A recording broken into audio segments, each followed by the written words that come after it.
Aman and Riya sat under the shade of an old banyan tree, their conversation drifting like waves over the mysteries of the ocean. It was one of those moments when curiosity takes the lead, and the world feels full of possibilities. "Hey, Riya," Aman began, a spark of excitement in his voice. "Have you ever thought about how little we know about the ocean? It's massive, covers over 70% of the planet, but we've only explored 5% of it. The rest is practically an alien world." Ria's eyes widened. "That's incredible," she said. "It's like a giant, unexplored treasure chest. Speaking of treasures, did you know there are more artifacts in the ocean than in all the museums in the world combined?" Aman leaned forward, intrigued. "Like what? Sunken ships and stuff?" "Exactly! And entire lost cities, too," Riya replied. "There's this ancient city called Heraklion that's completely submerged. Imagine walking through underwater ruins. It's like stepping back in time." Aman nodded, his mind racing. The ocean really does hold some amazing things. Like the blue whale, it's the largest animal on Earth. Imagine something the length of a Boeing 737 just gliding through the water, and it weighs as much as 15 elephants. Riya grinned. "That's majestic! But did you know the ocean has waterfalls too? There's one underwater near Denmark called the Denmark Strait Cataract. It's over 11,500 feet tall, much taller than any waterfall on land." Aman sat back in amazement. "Okay, now that's mind-blowing. But have you heard about the lake within the ocean?" Riya raised an eyebrow. "A lake?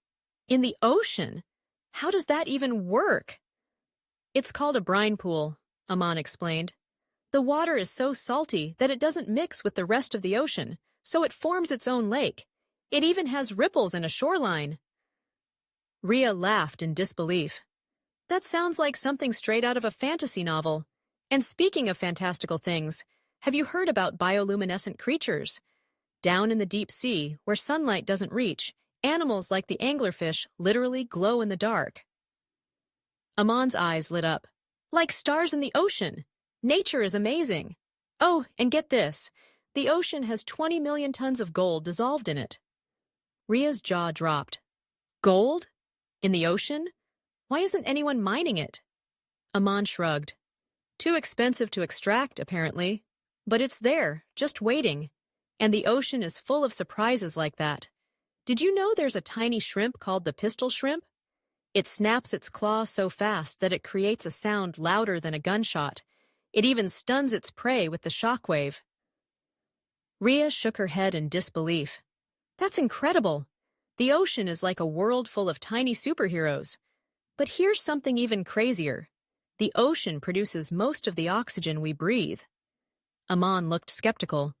"I thought that was the job of trees." "Nope," Riya said confidently. "It's the phytoplankton, tiny plants in the ocean. They produce 57 to 70% of Earth's oxygen. Without them, we'd be in big trouble." Aman leaned back, deep in thought. "That's humbling. And the deepest part of the ocean, the Mariana Trench, is even more fascinating.